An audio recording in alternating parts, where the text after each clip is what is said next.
Welcome to All the Gear But No Idea, the South Australian fishing podcast hosted by Rhodey and Diz. The boys will share their tall tales of the one that got away, as well as some regular segments they know all you fishing tragics will enjoy.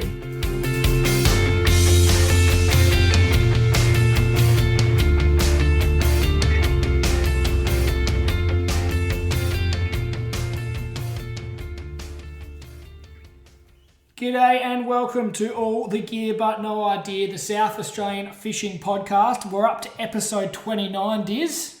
Welcome to the show. Thank you, mate. Thanks for having me. Good to be here with you. Yeah, it's not my show, mate, so you don't have to say thank you, but that's fine. I'll accept it. And we've got some couple of big guests tonight, Diz. We do. It'd be great to have a chat with Jai, the ambassador from the Reeling in Junior Anglers program. Yeah, so he won Zone 5, so he's representing the Fleurieu Peninsula and the Kangaroo Island area. Yeah, that's fantastic. And also lucky enough to have Wade from Rez Baits. Yeah, another great South Australian brand.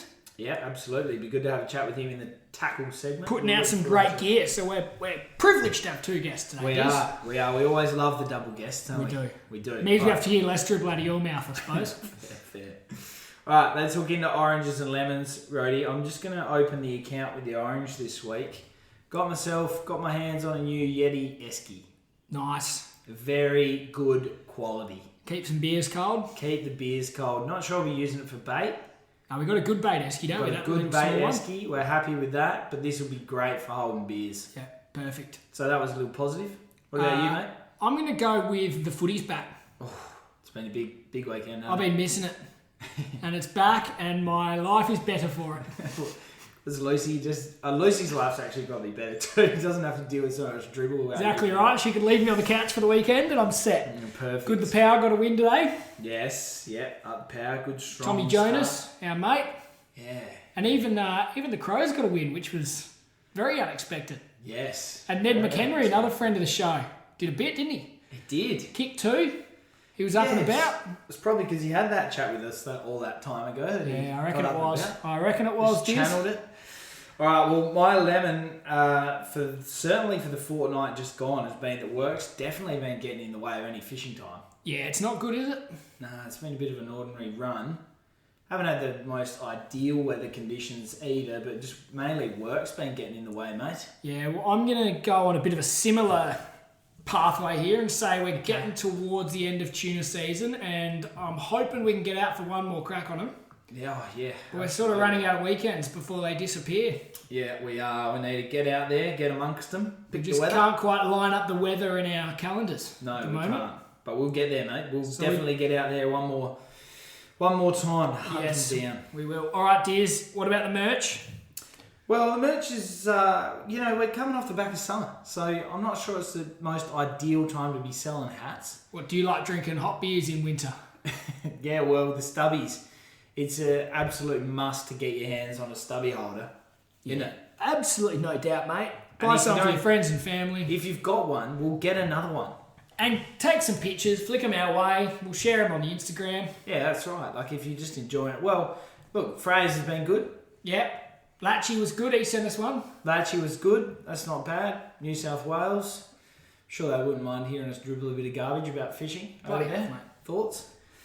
No, it was very good. But anyway, still hit us up for any of those if you're interested in some stubbies or some hats. But for now, Rhodey, we're going to get stuck straight into the news. We are, Diz, and I reckon we should go straight to the top and talk about the big news, which is the recreational fishing strategy for South Australia. Yes, it's been breaking. So this is a draft that has been put out by the MAFAC and by the government.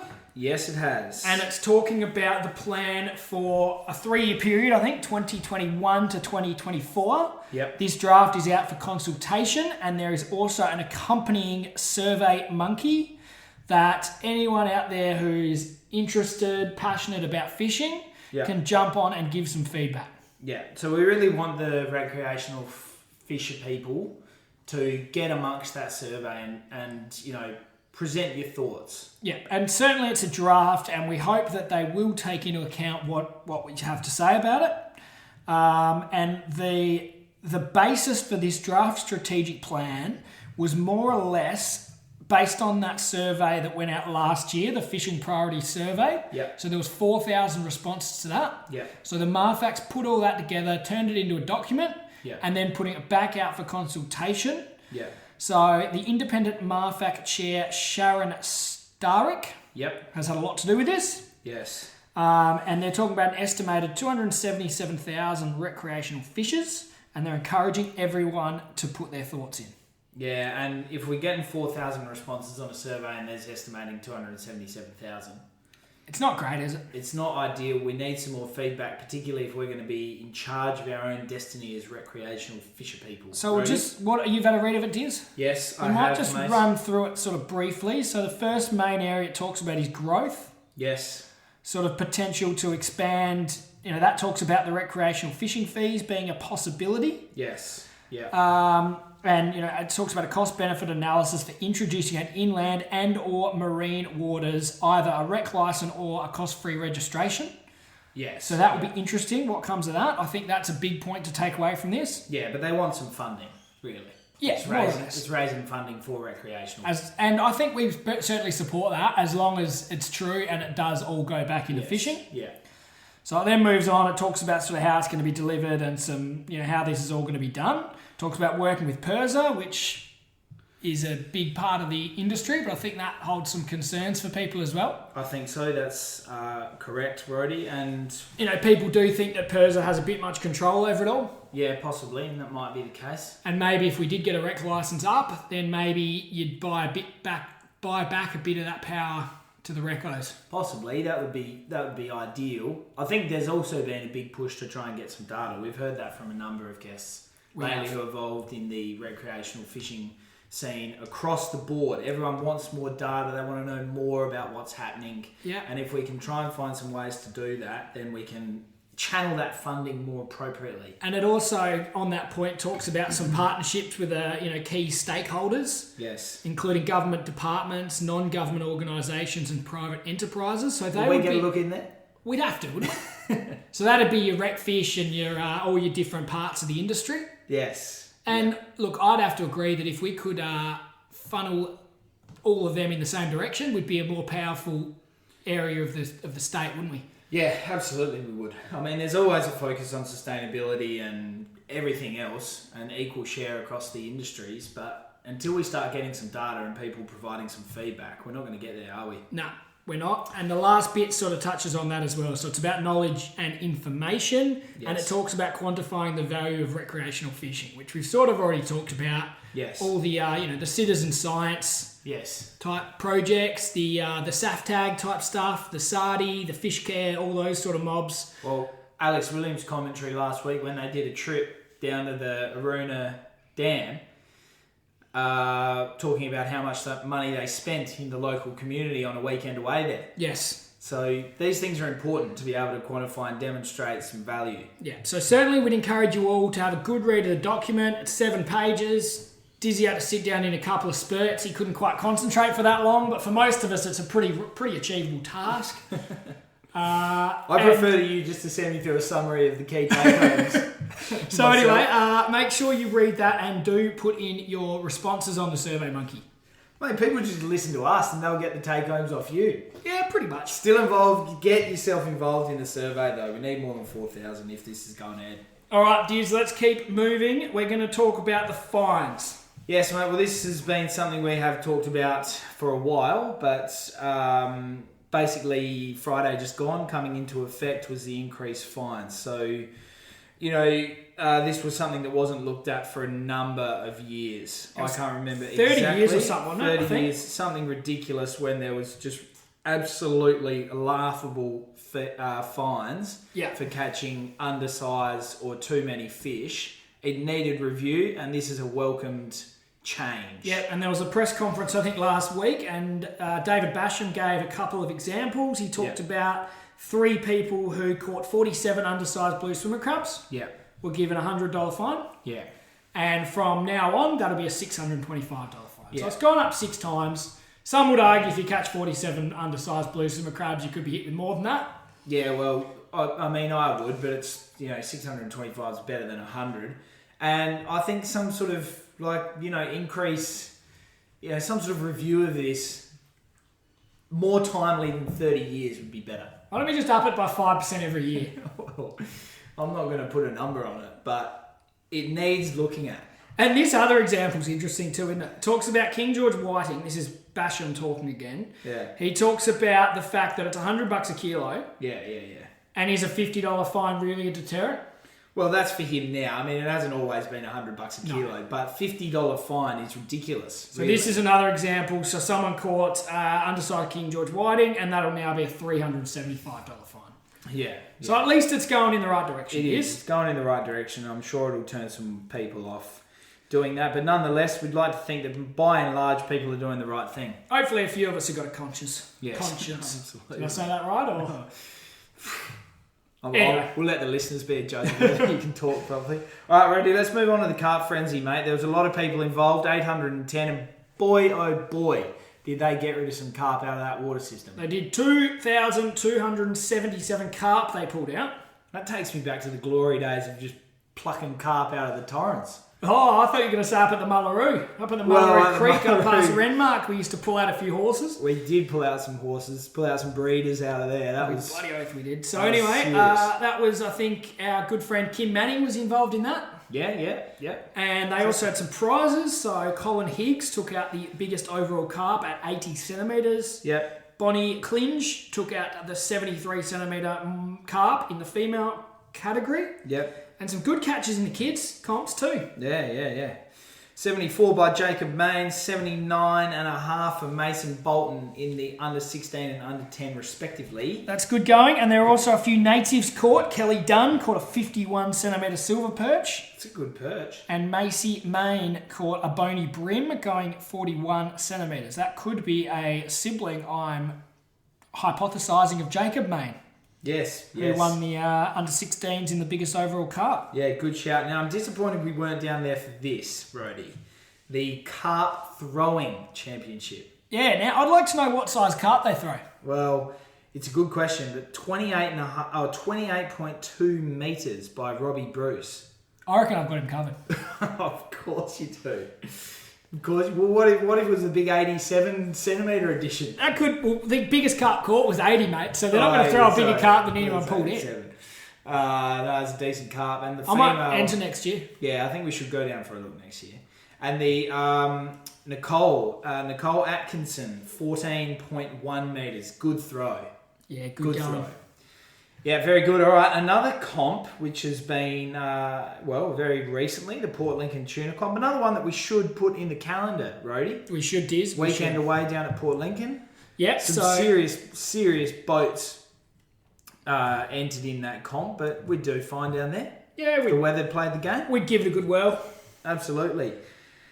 So, serious fish, mate. 46 fish caught by Risky Business. Yes. Pretty good effort, isn't it? And they've actually, Diz, skipper David Buckland.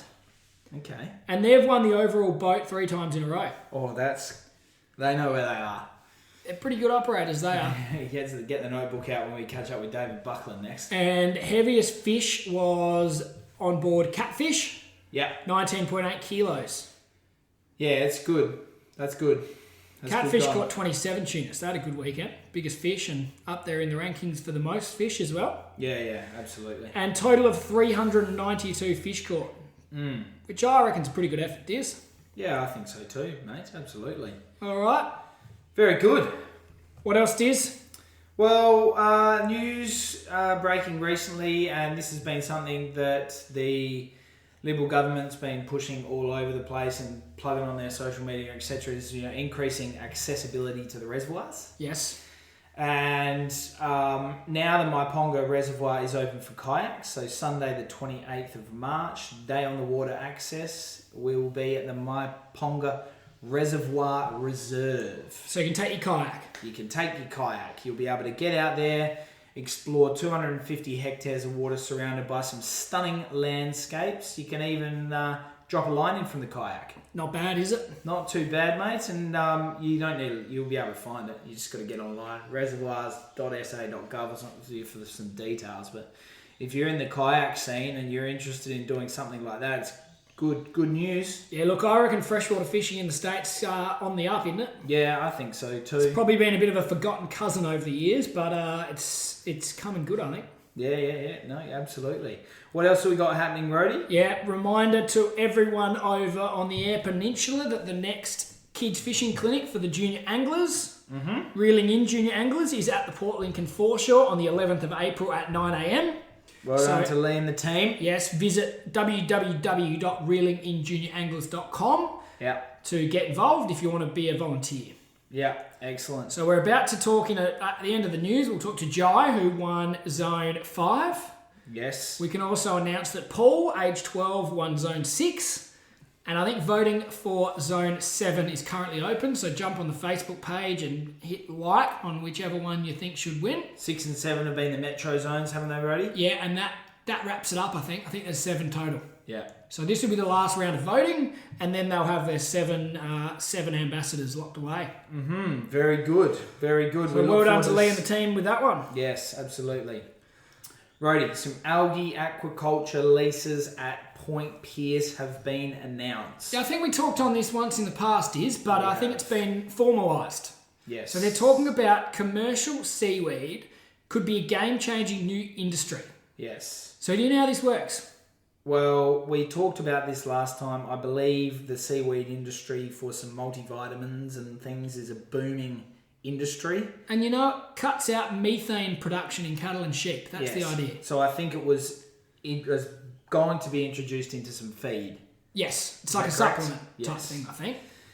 Yes, and so, they think it could be a massive industry, huge job creation, which is why the government's got their hand all over this. So they're talking, so what's going to happen is it's going to be a partnership between the Narungga Nation Aboriginal Corporation and a company called CH4 Global. Yes. And they believe this could be worth $140 million a year to South Australia. Yes. And the potential to create 1,200 jobs. It's good. So they've been granted 2 production leases and licenses for 10 hectares within the eastern Point Pearce intertidal aquaculture zone and 30 hectares within the west zone.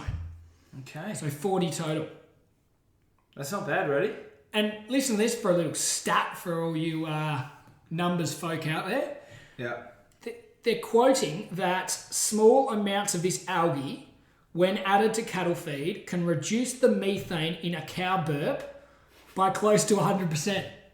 Oh, gosh. That's unbelievable. That is quite unbelievable. I'd love to know who researches this gear. Who's out there capturing cow burps? I reckon we might sign you up, Diz. This has got you written all over. Do you reckon Bill and Goody are out there just doing a bit of citizen science, capturing some cow burps? Yeah, look, a shout out to all our farm folk who take the snaplock bag out there and capture some fresh farm burps. That's good banter. Rhodey, serious note though, we touched last week on the traditional fishing agreement between the Marshall government and Narungga Nation. Do you think this plays into that? Them having a heavy stake in the industry. Naturally, they'll be taking seaweed from the traditional custodians of the land. Yes, definitely. Being the Narungga people, obviously, down at Point Pearce on the peninsula. Yeah, good on him for getting involved. Fraser would have his hands dipped on this one too, wouldn't he? Fraser Ellis, he's the local member over there. Yes. That'd be good. Anyway, longer leases is the next breaking news for aquaculture. Rhodey, tell us about this. So this is a one-off opportunity for aquaculture farmers to extend their lease terms to 30 years. So David Basham, friend of the show, has said this was a delivery of an election promise. And they're increasing the leases from 20 to 30 years. Yeah. And this is a one, so I think going forward it's going to be a 30-year lease. Yeah. But instead of having to wait until their current lease comes up, they're giving them a one-off opportunity right now to say, bang, let's give you another 30 years. Yeah, okay. Yeah. So start your lease again, get it out to 30 years rather than the 20 that it has been now. Geez, you'd like that, wouldn't you, if you were involved? It certainly would give you a bit more longer-term planning ability, wouldn't it? Yeah, it'd allow you to sort of more confidently invest into the future. Do you think that's what this stems from? I would have thought, Diz, and it's going to support jobs in the industry. Job creation. Certainly in the regions that are, struggling with the snapper ban, things like that. Yeah, no, it's good. Good to hear, isn't it, Diz? It is good. Now, We're moving down your neck of the woods. Righty, yes, down near the great southern area of Christie's Beach. Tell us what's happening, Diz. Not There's been far something going from on. Christie's Beach, Rhodey, is the O'Sullivan's Beach boat ramp where there is a kiosk on site. Yeah. That has been closed. Yeah. Do we know why? Well, I've heard rumours. What rumours have you heard? Just rumours circulating, all sorts. Rumours I've heard both sides. Circulating. Well, look, the council's gone in there and closed them. Boarded up the doors. There's signs all over the place. There's now a security guard on site to protect the premises, but also responsible for taking payment, Rhodey. So you can still launch your boat. You can Instead of paying at the kiosk, there's a security bloke there taking tickets or something, is there? Yes, you need to pay still. They are still collecting funds. It's not a free ramp. And are we saying something must have gone wrong with the business? Look, I think there's some alleged wrongdoing. Because they wouldn't have shut them down for nothing, I assume. No, there's allegedly been some wrongdoing, and we won't speculate too much. And I think we'll let the authorities deal with this one, but it'll play out in due course. And we'll see what the truth is behind the matter as we go along. But one thing I do know is that's going to make it a little bit more difficult for those who enjoy fishing down at the ramp for getting some of their supplies. Certainly the message is stock up before you go. Yes, and naturally there's a lot of tackle shops around the place. What would be the nearest one? The nearest would be Let's Go Fishing. Yeah, and they got good bait too. Great fellas, good bait, good gear. Wade from Rez Baits stocks his gear down there. He does. We actually, we've been talking about this for weeks, Diz, going down to their knockoff barbecues on a Friday afternoon. The knockoff barbie was great. And we did it. We got down there. Dan did a good job flipping the snags. Yeah, I didn't get any sort of food poisoning or anything like that from Dan's snags. No, the next day. No, it was great. It was good. Good to catch up with them, have a couple of quieties after work on a Friday. Yeah, Graham Keegan, former guest of the show, was there. Yeah. Dan Way, former guest of the show. Boyd, former guest of the show. It was like a family reunion. It was a reunion of sorts. We got to meet Levi Nash. Saftag. Yep. Good networking event, really, wasn't it? It was. No, it was good to catch up. So if you're in the area, drop in on a Friday evening, have a snag with the boys. Yeah, I'm sure. I hope they continue that. We enjoyed it. It was good. And that just about wraps up the news for the week, Roddy. So really good stuff there. But a couple of take-homes. Get on there and do the survey. Yeah? Definitely. Good stuff. All right, Diz, let's keep moving. So we are now going to be joined by our first of our two guests today, Diz, and that is a fella named Jai Baxter. He's 7 years old, and he took out the Zone 5 for the Fleurieu Peninsula in the Reeling In Junior Anglers. Fantastic. So he's the ambassador. Good to have him on. All right, welcome to the show. Reeling In Junior Anglers Ambassador Jai Baxter. Fantastic to have you on the show. Mate, how are you going? Good. Very good. Thanks for taking the time out of your day to have a chat with us. And we sent you those 5 questions, and we are absolutely burning to find out what your best fish has been. Mate, tell us about it.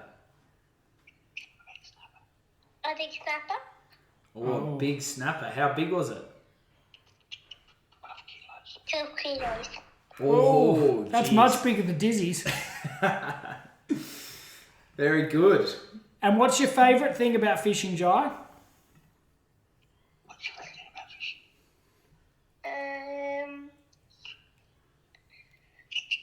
Catching the fish. Oh, good man. Oh, awesome, mate. I'm sure you do a lot more catching than Rhodey, for sure.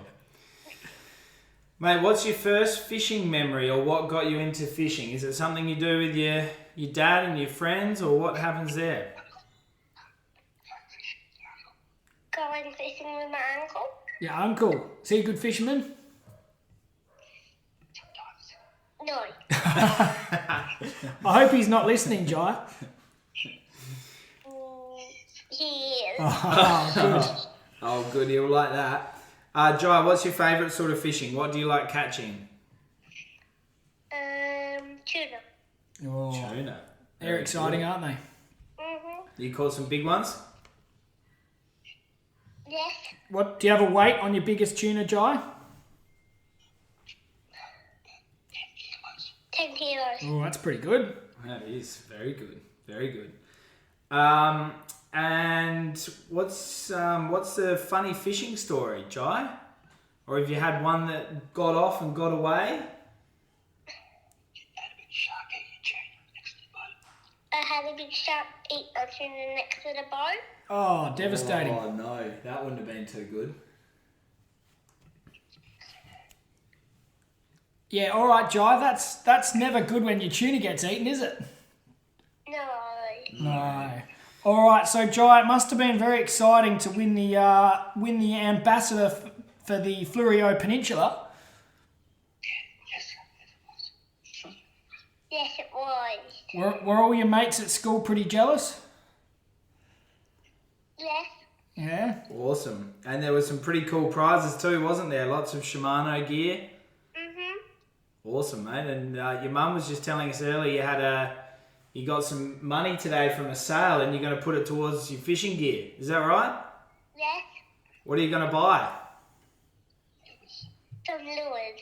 Oh, perfect. Oh, brilliant. And you get to write a magazine article, Jai.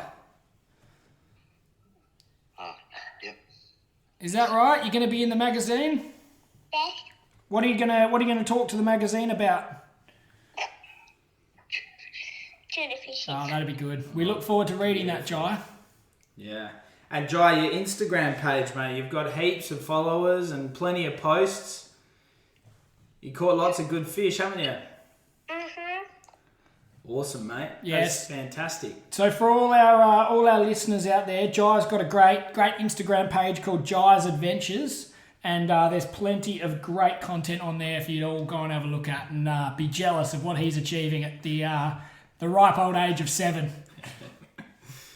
Well done, Jai, and thanks very much for coming on the show today, mate. I hope you do very well with everything in the Junior Anglers program, and thanks for having a chat with us. Thank you. And we'll send you down a cap, Jai, so you can wear that out on all your fishing adventures too. Thank you. Thanks for coming on, Jai. See you, mate. See ya. Good to hear from Jai, and fantastic ambassador.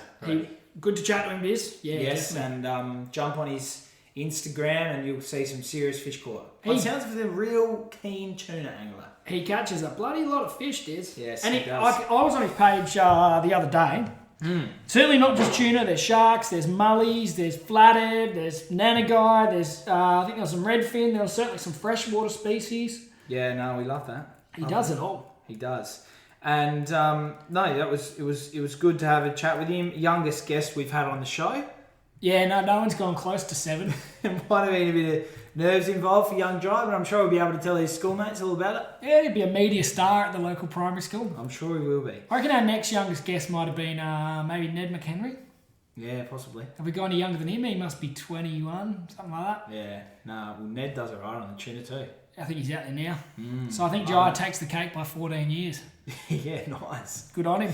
Good going. All right, Roddy, let's move on to the fishing report, mate, because there's a bit been happening, and we're just going to touch on some of the notable catches over the last couple of weeks. But it's just come across my feed today. The Balgowan Fishing Charter, as they usually do, have just cleaned up on things again. They're good down there, aren't they, Tim and the boys? They are. They're excellent. I saw some photos of some fish up to 52 centimetres, mate. There's a good whiting. It is, and we talked a big game about getting out there with them this summer. We should. I reckon we should go over and chase some winter whiting and get some of the big boys. Yeah, well, I'm not against it.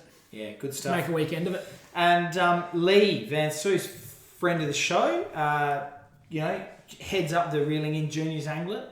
Yeah, she's been over on the peninsula too, Diz. Yeah. No, well, some really good photos coming across from Facebook today, getting onto some blue swimmers off the jetty. Good on it. Now, Diz, you were out for a run the other day, you were telling me. Yeah.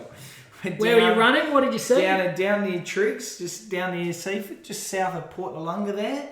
Saw a guy down there flicking a fly rod.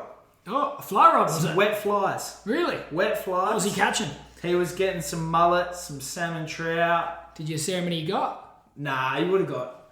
I would have seen him get at least 3. So how bloody slow were you running to see him catch 3 fish, mate? I did some loops around him. Were you going backwards? You were sitting on the treadmill out there. You were running on the spot. It was good to see him anyway. Lovely morning for it. Yeah, bloody oath, Diz. Very quiet, not too many people out surfing. Yeah, okay. Not much swell. What about the Rat Kingies, Diz? Rat Kingies off Point Turton Jetty is an absolute hotspot, mate. They always seem to get them there, don't they? Yeah. Liveys or, get a squid livey out there or something. When we were down on the peninsula on the long weekend a couple of weeks ago, Lucy and I put the boat in at Point Turton and got a couple of whiting. Yeah. There were plenty of people fishing off that jetty. How'd you go getting the boat out through the jetty? Through the Point Turton ramp there? Yeah, no drums. No, it was fun. Because they've got to do a lot of dredging there. They've had a bit of trouble with that ramp. No, we had no problems. Must have been the skipper. High tide or something. No, good skippering. But I'd love to see someone catch a kingfish on a weekend like that when there's bloody 30 rods in the water. It'd be mayhem. Oh, yeah, absolutely. Well, if those kingies we got on Gab's chart or anything to go by, it's just a tangle waiting to happen. Yes, it is. Now, tell us, we were talking to Levi Nash. He's involved in SAFTAG. It was excellent to meet him. And he's involved in Recfish. He's a director, I think. Yes, that's correct. What was he telling us? A fantastic recapture, mate. It a was. mile away. Recaptured off the Ardrossan jetty. And it came from the far west coast, I reckon. Yeah, it did. And I've got the thing in front of me, 872 kilometres. Yeah. Over 2.5 years, and it grew 210 millimetres. Yeah, that's solid. Levi was telling us he's a bit of a regular, this guy, and all catch and release, he gets a few. Must be a bit of a seasoned angler down there. And he sits down there and just takes the numbers off the tags and lets them go. Yeah, good on him. What he said, he said this same fella's caught one from the Coorong. Yeah, and I think he got one too that was like it was bigger, but he couldn't quite get the number, so he had to just let it go. And I think Levi was saying, you need a scrubbing brush or something to get the algae off the tag sometimes. So, so maybe this angler's going to pack a little Colgate toothbrush for next time. Well, he seems to be the man down there. Yeah. It's also interesting that the far west coast and the Coorong Mulloway both end up in Ardrossan. Yeah, that is interesting. Bit of a spawning area, you reckon? Well, we got them that year at Port Vincent. Yeah, we did. Around that area. They were definitely schooling up there, that's for sure. We could see them. We could. No, very good. Great to meet Levi, and good work there by SAFTAG. Good recap. Yep, definitely. Anything else, Diz? What else has been? Well, as we were saying earlier, good to catch up with Boyd, Dan, and Levi, Graham, some others down there at the Let's Go Fishing Friday knockoffs. Yep. And Boyd was telling us about his efforts at the Runacom. He was. Lots of sharks. Yeah. Huge shark. Got a 9-footer on board. He caught, what did he say? 8 sharks. Yeah, just kept getting sharked. And then he started playing the bloody Baby Shark song. Yeah, over the radio. Good banter by Boyd, and we love that. Good we couple do. Of sharks. There would have been good feed of flake there. Oh, no doubt about it. Fantastic. That's been a good fishing report, really, hasn't it? A couple of good ones there, Rody. Well, that leads us into our tackle segment. It does, Diz. We're about to be joined here by Wade from Rez Baits. Oh, this is going to be good. It's a great brand, great gear. Yeah. Let's hear about it from our mate Wade. All right, Diz, we're very lucky to be joined here by Wade Atkinson from Rez Baits. He makes a great range of soft plastic lures, very high quality and made locally. Great company. Wade, welcome to the show. G'day guys, thanks for having us. Thanks for coming on the show, mate. Let's get stuck into the 5 questions. Tell us about your best fish, mate. I've got a couple. Best fish would probably have to be my 30-pound rainbow trout out of New Zealand. Yeah, that was pretty exciting to catch after 10 days straight, 14-hour days. Got it on the last night. Yeah. And the best thing was my mate was actually releasing at the time a 32-pounder, so it was a pretty good way to finish off our first trip to New Zealand. Oh, yeah. Yeah. My other one was probably a 6-foot shortfin mako caught off the back of the boat sheds at Second Valley with a couple of mates. Yeah, that was a pretty memorable one. I'm not sure if it's been done too many times land-based, but... No, that's very impressive, Wade. Well done. Yeah, it was pretty good one, that one. And Wade, tell us what's your favourite thing about fishing? Probably just the banter and the camaraderie with all your mates that you hang out with when you go fishing. Yeah. Just getting all your stuff sorted out for your trips away, or if you... whenever we travel, or even just a small trip over to Yorks or flicking lures down at Waipenga or somewhere, it's just getting away with your mates and just hanging out. Yeah, absolutely. Always good fun. And Wade, give us one of your early sort of first fishing memories, or what was it that got you into it? Yeah, that was probably when I was probably about 5 or 6. I used to go fishing up the river with my dad. He used to do a lot of duck shooting up near Teal Flat. Yeah. I remember going up there one time and him taking us up there doing a bit of carp fishing in the backwaters, just mucking around, just the bread and butter stuff up the river. Yeah, very good. And obviously Dad got me into fishing. He was a 30 odd years. I reckon he fished in the state titles, AAA events. Yeah, wow. He's won a few awards. He's pretty good, so it was a good person to show me the ropes. Yeah, for sure. certainly. And Wade, I'm going to have a guess that your favourite sort of fishing might be catching a few on your own soft plastics. Is that right? Yeah, it is fun. As I was saying, it's always fun to catch stuff on something that you create. It's fun to watch other people do it as well, especially if you're handing them out to your mates on trips and they're hooking up. Yeah. And you're not catching on your gear. That's the last I get. But yeah, no, it is. But no, it's not my favourite. Probably my favourite. I've got a couple. Probably flicking lures for salmon. It's pretty good fun. Yeah. We all know pound for pound they're pretty tough fish. Yeah. So that's good fun. Going away Penguin or over Yorks. I do a little bit of fly fishing, so I don't mind sight casting carp on fly. That's pretty good fun. You've got to be pretty precise with it too. So it's a good challenge, that's for sure. Yeah, absolutely. And Wade, you mentioned you've been on a few trips, mate. If there's one thing I know about a fishing trip, there's always a funny story, or tell us about one that got away. Oh, funny stories. Yeah, I can't really delve into that one. One that got away. I've caught a 50 centimetre hooded squid before down at the Bluff, and I hooked one off the end of Marion Bay jetty with a good mate once, and this thing would have eaten it for quids. She was big. Jeez. It was big. It was, I'm not even going to say a size, but it was massive, and we ended up just losing it at the jetty. The line touched the pylon, and we didn't have a net. Yeah. It just pulled back, and it was gone. It just sat there for about 10 minutes looking at us, but it was a big squid. All right, Wade, thanks for answering those 5 questions for us. We're going to get into some chat about your Rez Baits. Tell us about how you got into it and about the business, mate. So around about 2013, I think it is, I was making some baits, just a hobby, thought I'd get into it. It was more pour silicone moulds, so not as precise as a CNC aluminium cup mould. Yeah. It's more just a one-sided with a flat side. I was making some for some mates. They were catching fish. And then, of course, I had a young family, so I stopped doing that. Things slowed down a little bit in the fishing department, and then decided a couple of years ago that I was going to give it another go, and got a little bit more serious on it this time with injection machines. And accumulated a fair few moulds from there, and now I've got multiples of some moulds just so I can turn the wholesale stuff over a bit quicker. Yeah. Make it a bit more viable. Yeah. And just pushed on from there, and slowly moving along with it. Yeah, fantastic, mate. And look, without giving away too many of the trade secrets, tell us a bit about how they're actually made, mate. You mentioned you had some silicone moulds, but now you've got the aluminium moulds. Yep. What goes into it all? Yeah, so you can get, you can either buy off-the-shelf moulds. You can buy, there's a lot of people that do copy moulds, which I'm not into. None of my baits are copies of any mainstream bait making mould. Yeah.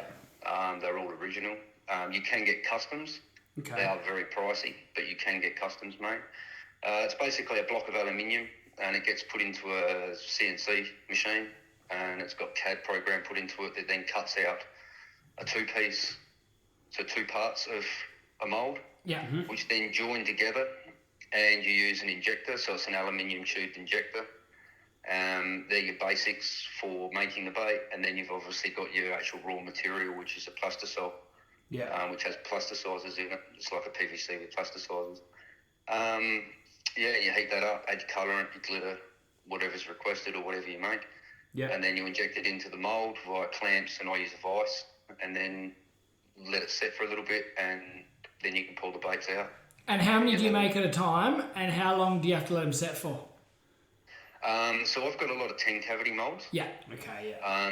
Because I only make, I've got a couple of 6-inch swim baits, but they're only single cavity moulds. Yeah. Yeah. But I do have a lot of 3.5 size baits, which are larger cavities in the count. So after injection and demoulding, then you're looking anywhere between 24 to 36 hours setting up. Yeah. Before I turn them into bagging. Yeah. Yeah, beautiful. Mm-hmm. Oh, that's a good little insight into what goes on in the shed, mate. Thanks for that. Yeah. Wade, we follow you closely on Facebook and some of your social mates. The motor oil swim baits seem to be doing reasonably well of late. Yeah, the motor oil is an interesting one. It's It's a colourant that I was sourcing for quite a long time, knowing its value in the soft plastics industry. And I personally would say that it would have to have caught as many fish as any other colour. Yeah. I think the reason for that is it's really high in UV factor. Yeah. Okay, yeah. And we all know how that works in the water system. Yeah. But it also has like a triple colour in it. So there's two pigments in the actual colourant that are mixed together, but going on the light refracting through the water, it changes. Yeah. So if you fish the bait in dark water, the bait will stay dark, so then you've got the silhouette factor. Yeah. Yeah, okay. If it's sort of tannened water but not clear or dirty, it goes to a pink hue, green, bronze colour. Yeah, okay. And then if you go in full clear where the sun's penetrating right through, it goes to a very natural bronze colour. Yeah. So it can be fished in any form of water conditions, basically. And sounds like it can be fished for a lot of different species too, Wade? Yeah, I do. Yeah, anything, really. Yeah. Good. Fantastic, mate. That's good. And also seen on your Facebook page, you get some glass rattles in the yabby plastics. Yeah, that's something that I wanted to do for a while, just to try and sort of basically imitate the flicking noise of a yabby when it takes off after being disturbed. Yeah. Very innovative. So, yeah, they're tricky to make. They're time-consuming to make, but I've flicked them in my Ponga reservoir, and I tell you what, them and the motor oil grubs, the 65mm grubs, are second to none on the redfin. They just dominate them, absolutely dominate them. And Wade, you were telling us about some custom gear you do. Can you tell us about that? Yeah, I've got a few things in the works I can't quite talk about just yet. No. I was actually setting it up just before you guys rang. Yeah. Should be out next month, hopefully. Yeah. Like anything new, got a few trials to do on it yet. Yeah. So yeah, that's kind of the custom stuff. There's, basically if someone's after a certain colour or a certain type of colourant of bait or even glitter, it can be done custom. Yeah. It just takes a little bit extra time to do, but that's part of the challenge of doing what I do and that I like, is to try and fabricate something that someone's precisely after. That's sort of the custom side of things. But yeah, the big custom one I can't quite talk about just yet. You'll have to keep an eye on the pages for that. Well, we'll keep an eye on the page, and hopefully we'll be recording something not long after, and we'll drop it online. Yeah. Yeah, mate. So, where do you stock most of your gear? You look after How's Your Tackle and all your gear sort of locally? Yeah, so Boyd and the lads down there have done a good thing, and once again, as we know, they support a lot of the South Aussie guys. Yeah. With most of the stock they have. So I support those guys in their wholesale side of things. Yeah. Cool. I've got some baits that are over in Wallaroo. Yeah. That's some of my little 50mm bugs, which are dynamite for your very finesse fishing, like your unweighted brim fishing around pontoons and boats and structure. Yeah. Where you really want to keep it in the strike zone. And also for your trout up in your small creeks. Yes. They're dynamite up there as well, and they're proven on them already. Yeah.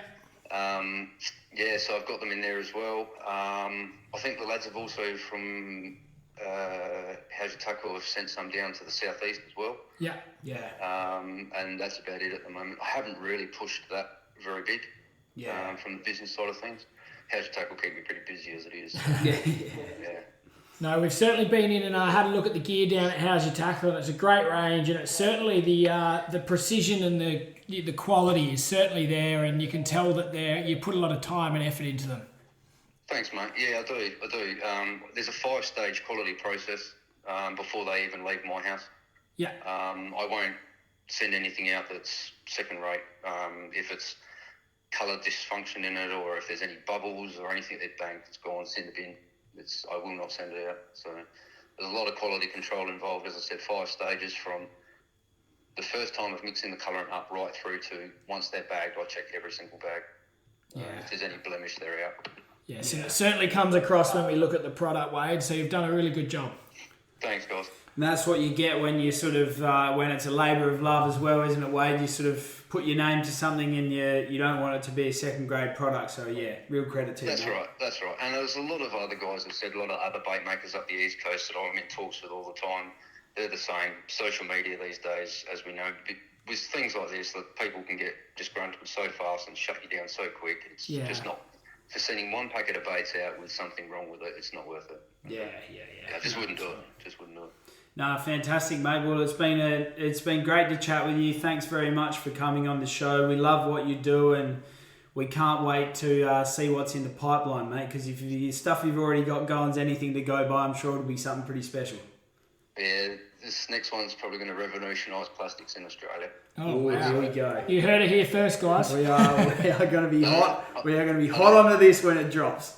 Yeah, I don't think anyone's done it, and it's taken me about 8 months to source the products. Oh, wow. We look forward to it, Wade, and thanks a lot for coming on. And guys, if you want to get in contact with Wade, he's on Facebook and Instagram, and otherwise you can head down to How's Your Tackle and get some gear down there. No worries. Thanks very much for having us, guys. Cheers. Thanks, Wade. Well, Diz, great to hear from Wade. Oh, fantastic to hear from Wade, mate. A brilliant product. We love that it's locally made and manufactured, and I'm very excited to see what's in the pipeline. Oh, it's going to be good, Diz. It's going to be good. Absolutely. Keep your eyes out for that one, guys. There's some big news coming out of Rez Baits in the future. Yeah, absolutely. We can't wait for that. All right, Rhodey. Well, that almost wraps us up for today, mate. We've got a little bit of breaking news for you as well, haven't we? We do, Diz. We've actually just heard from Lee Van Soest, big friend of the show. Yes. The second Reeling In Junior Anglers clinic that we discussed earlier on that's planned for Port Lincoln. Yes. It's sold out, Diz. Oh, you're kidding. But you know what? They're doing another one. Oh, she's just adding sessions, isn't she? Yes, so the 11th of April, the first clinic is 9 a.m. That one's booked up. Yep. So it's popular over there. By popular demand, they're running a midday session as well. Jeez. If you do the 9 a.m, can you just roll over to the midday? Mate, share it around, please. So if you are a local over on the Eyre Peninsula, you want to get your kids involved, make sure you jump on that midday session, because as we've seen with the 9 o'clock one, they're going like hotcakes, Diz. Yeah, and geez, that's impressive from the Reeling In Junior Anglers program. Only the second one, and they're selling out. Yes, very good. Impressive. Just sort of reaffirming everything that Lee's doing is a good thing. Yes. Now, Diz, Easter's coming up. Yes. You gonna wet a line? Yeah, mate, I reckon I will. Where are you heading? Don't know. Oh, okay. Dizzy's really letting us in on the big news. I'll be working at least a couple of days. Yeah. But if the weather permitting, I'll be getting into them. I'll be getting into it. Might even just nip down to see Boydie or Dan. Get myself some Rez Baits. Go and flick a few in a dam somewhere. Why not? Might even go down to Myponga Reservoir. What have you got planned? We're going up the river on a houseboat. So, I might take some Rez Baits. Get some of the yabbies with the glass rattles. And I'll be getting some of them. I like the look of the nitro scrub worms. Yeah, okay. Good Get call. a few callop, a few yellow belly on them, I reckon. Yeah, wonderful. So that's the plan anyway. So make sure that leads us nicely into the socials. Make sure you do get us involved in all your Easter fishing antics. Yes, absolutely. Keep us in the loop. Tell us what you're up to. Send us through a picture. Catching, get around it. We want to be the first to know. Make us jealous. Yeah. All the rest of it, that'll be good. And jump on. I mean, get around this. It was good to hear from Jai. He's the ambassador for Reeling In Junior Anglers for Flurio. A lot of big news there this week. And, great to hear from Wade too. And Wade from Rez Baits. Yeah. Couple of great guests today, guys. Yeah, absolutely, Rhodey. And as always, mate, good to catch up and have a yarn. No dramas at all, guys. We will speak to you shortly. Okay, see you guys. See ya. Rhodey and Diz hope you enjoyed today's episode of All the Gear But No Idea. Keep up to date by liking and sharing us on Facebook and Instagram. And you can subscribe on all the major podcast platforms. Until next time, good luck fishing.